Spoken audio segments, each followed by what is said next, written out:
Hola, soy el doctor Jorge Almendares y te doy la bienvenida a esta clase sobre la apendicitis aguda. Vamos a repasar su diagnóstico clínico e imagenológico, desde la anatomía hasta el tratamiento. Comencemos. Este es el contenido que revisaremos. Comenzaremos con la anatomía y sus variaciones, la epidemiología, la etiología y la fisiopatología. Luego el cuadro clínico y sus signos, la escala de Alvarado y el laboratorio. Seguiremos con la imagenología, radiografía, ultrasonido y tomografía, el diagnóstico diferencial, el tratamiento y la cirugía, y finalmente las complicaciones y el pronóstico. La apendicitis aguda es la inflamación del apéndice secal, generalmente desencadenada por la obstrucción de su luz. Es la urgencia quirúrgica abdominal más frecuente y la causa más común de abdomen agudo que requiere cirugía. Su riesgo a lo largo de la vida es de cerca del 7 a 8%, con máxima incidencia entre los 10 y los 30 años. El diagnóstico es fundamentalmente clínico, apoyado en el laboratorio y la imagen, y todo retraso aumenta el riesgo de perforación. En cuanto a la epidemiología, la incidencia máxima ocurre entre los 10 y los 30 años, con una media de cerca de 22, y es rara en menores de 2 años. Hay un ligero predominio masculino de aproximadamente 1.3 a 1. La perforación es más frecuente en los extremos de la vida, los niños pequeños y los ancianos. Y el error diagnóstico es más común en mujeres en edad fértil por causas ginecológicas. En perspectiva, 1 de cada 13 personas desarrollará apendicitis en algún momento de su vida. El apéndice secal es un órgano tubular ciego de 6 a 10 centímetros que emerge del ciego 2 a 3 centímetros por debajo de la válvula ileocecal. La confluencia de las 3 tenias del colon señala su base, una referencia quirúrgica clave. Está irrigado por la arteria apendicular sin circulación colateral, por lo que es propenso a la isquemia.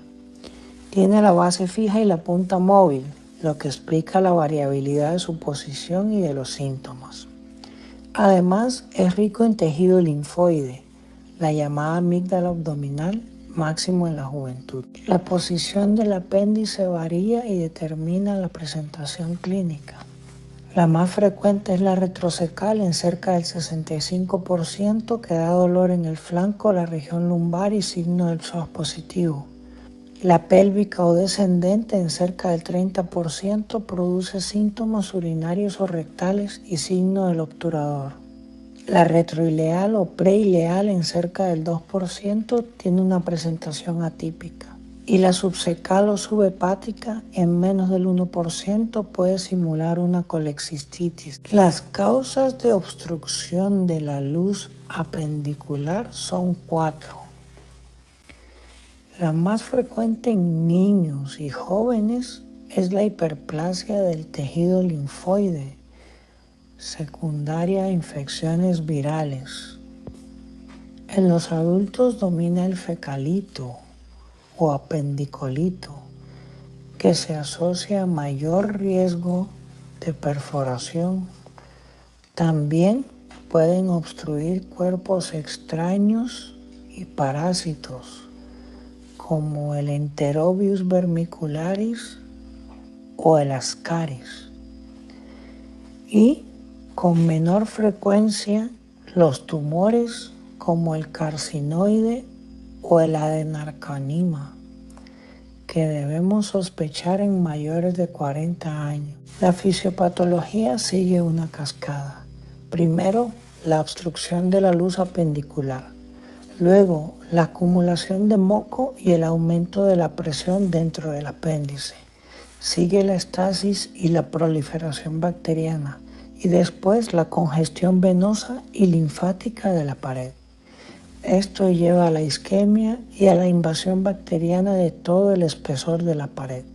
Y finalmente, la necrosis, la gangrena y la perforación. Existen 4 fases evolutivas.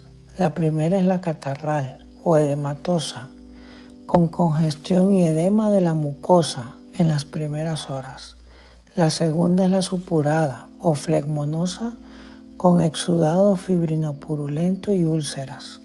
La tercera es la gangrenosa, con necrosis de la pared por isquemia y microperforaciones.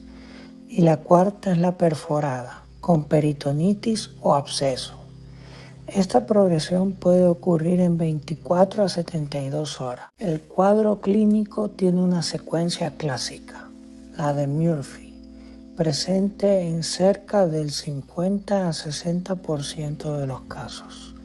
Empieza con dolor periumbilical de tipo visceral, luego anorexia, después náusea y vómito. Enseguida el dolor migra a la fosa ilíaca derecha, ya de tipo somático. Y por último la fiebre. El dolor migratorio es el síntoma más útil. La anorexia es casi universal y su ausencia debe hacer dudar del diagnóstico. La náusea y el vómito aparecen después del dolor. A la inversa sugiere gastroenteritis y la fiebre suele ser febrícula. La fiebre alta sugiere perforación. En la exploración buscamos varios signos. El punto de McBurney, con dolor máximo en la unión del tercio externo con los 2 tercios internos, entre el ombligo y la espina ilíaca anterosuperior.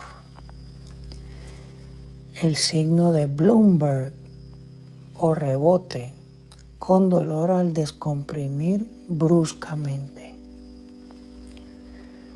El de Robson, dolor referido en la fosa ilíaca derecha al palpar la izquierda. El del psoas, dolor al extender la cadera derecha, típico del apéndice retrocecal. El del obturador, dolor a la rotación interna del muslo en el apéndice pélvico. Y el de Dunphy, aumento del dolor al toser. La escala de Alvarado con la mnemotecnia Mantrels ayuda a estratificar la sospecha. Suma puntos por la migración del dolor, la anorexia, la náusea o el vómito.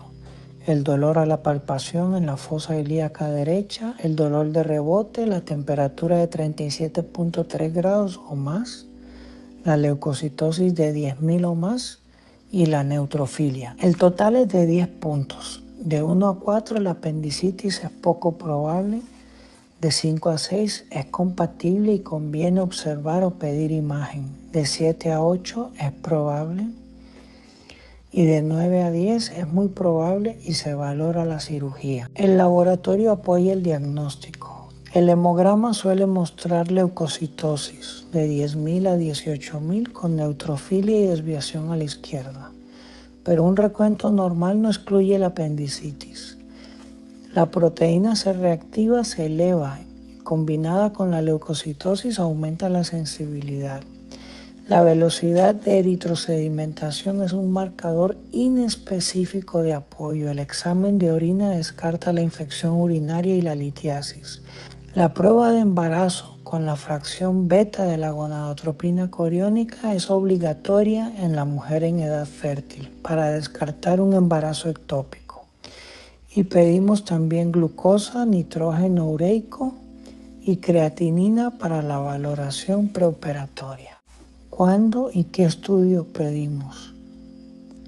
En el adulto, con un cuadro típico y un Alvarado alto, se opera sin imagen de rutina.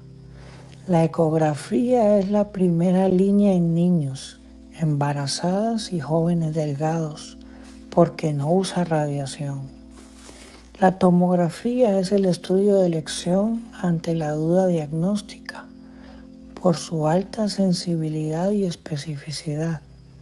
Y la resonancia magnética es la alternativa en el embarazo cuando la ecografía no es concluyente. El objetivo es confirmar los casos dudosos y detectar complicaciones como un absceso o una perforación. En la radiografía simple de abdomen podemos ver varios signos, aunque es poco sensible. El apendicolito, una calcificación en la fosa ilíaca derecha, muy sugestiva pero visible en menos del 10%. El asa centinela, un hilio localizado con niveles hidroaéreos. El borramiento de la sombra del psoas derecho. El borramiento de la grasa preperiterial.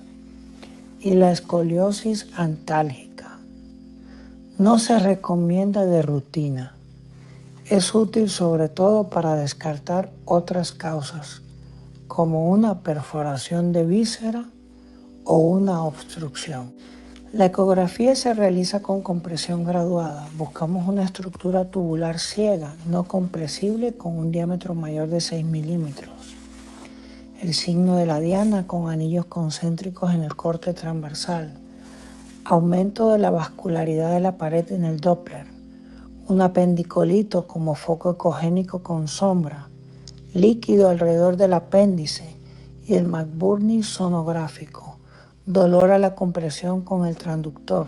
Tiene una sensibilidad cercana al 85% y una especificidad cercana al 90%. Es de primera línea en niños y embarazadas, sin radiación, aunque es operador dependiente. La tomografía abdominal con contraste es el estudio de elección en el adulto. Muestra el apéndice con un diámetro mayor de 6 milímetros, dilatado y sin llenarse de aire ni contraste. Hay engrosamiento de la pared mayor de 2 a 3 milímetros con realce, el signo de la diana. Vemos estriación de la grasa alrededor del apéndice y a veces un apendicolito. Y detecta los signos de complicación como un absceso o aire fuera del apéndice. Su sensibilidad es del 95 al 98% y su especificidad cercana al 95%. Comparemos las modalidades. La radiografía simple tiene baja sensibilidad y especificidad. No se pide de rutina. El ultrasonido con sensibilidad cercana al 85% es la primera línea en niños, embarazadas y jóvenes. La tomografía con contraste con sensibilidad del 95 al 98% es la elección en adultos y ante la duda diagnóstica.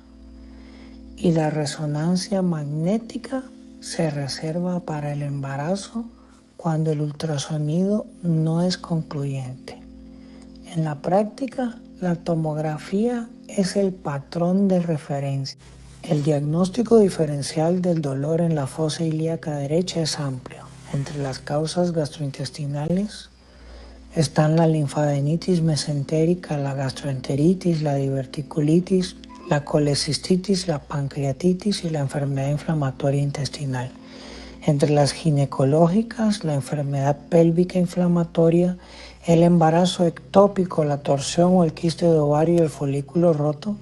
Y entre las urológicas, el cálculo en el uréter, la pielonefritis y la infección urinaria. El manejo tiene 4 principios. Primero, la reanimación con hidratación intravenosa, corrección de electrolitos y ayuno. Segundo, la analgesia y los antieméticos. Hoy sabemos que controlar el dolor no retrasa ni enmascara el diagnóstico. Tercero, los antibióticos de amplio espectro que cubren gram negativos y anaerobios profilácticos en la apendicitis no complicada y terapéuticos en la complicada. Y cuarto, la apendicectomía, el tratamiento definitivo que realizada de forma temprana reduce la perforación. Comparemos las dos técnicas quirúrgicas. La apendicectomía laparoscópica ofrece menor dolor postoperatorio, menos infección de la herida y una recuperación más rápida. Es preferible en obesos, mujeres y cuando el diagnóstico es incierto porque permite explorar toda la cavidad. La apendicectomía abierta por incisión de McBurney o de Rocky Davis es útil sin recursos de laparoscopia en la peritonitis grave o antiadherencias y tiene menor costo en manos expertas. Ante un plastrón o un absceso se dan antibióticos con drenaje si es necesario y una apendicectomía de intervalo diferida 6 a 8 semanas. En casos seleccionados de apendicitis no complicada, un curso de antibióticos puede evitar la cirugía inicial. No es apto si hay apendicolito, absceso o sospecha de perforación y requiere un paciente informado y un seguimiento estrecho. La recurrencia es de cerca del 25 a 40% al año. En el plastrón apendicular, una masa inflamatoria de más de 5 días de evolución, el manejo inicial es conservador, con reposo intestinal, antibióticos y drenaje si hay absceso. La apendicectomía de intervalos se valora a las 6 a 8 semanas, sobre todo en mayores de 40 años para descartar una neoplasia. Las complicaciones del cuadro no tratado o tardío son varias. La perforación con peritonitis, más frecuente en niños y ancianos. El absceso periapendicular, que puede requerir drenaje. El plastrón apendicular, una masa que engloba el epiplón y las asas. La pileflebitis, una trombosis séptica de la vena porta, rara pero grave. La sepsis, con riesgo de shock séptico. Y otras como el hilio, la obstrucción intestinal, la infección de la herida y las fístulas. El pronóstico depende de la perforación. La mortalidad de la apendicitis no perforada es de cerca del 0.1%. En la perforada sube al 3 a 5% y en la perforada del anciano llega a cerca del 15%. Los factores que empeoran el pronóstico son la edad avanzada, el retraso en la consulta y en la cirugía, la perforación y las comorbilidades.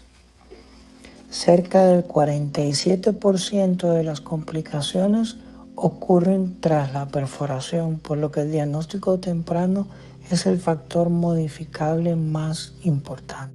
Recordemos los puntos clave. El diagnóstico es esencialmente clínico. Dolor migratorio más signos de irritación peristineal. Un hemograma normal no descarta la apendicitis y la fracción beta de la gonadotropina coriónica es obligatoria en la mujer en edad fértil. La escala de Alvarado ayuda a decidir entre observar, pedir imagen u operar. La ecografía es la primera línea en niños y embarazadas y la tomografía la de elección en adultos con duda. La apendicectomía temprana sigue siendo el tratamiento definitivo y el retraso favorece la perforación. Y recuerda que la mortalidad se dispara con la perforación, sobre todo en los extremos de la vida. Y con esto terminamos. Gracias por acompañarme en esta revisión de la apendicitis aguda. Recuerda que el diagnóstico es clínico y que la apendicectomía temprana previene la perforación. Nos vemos en la próxima videoclase.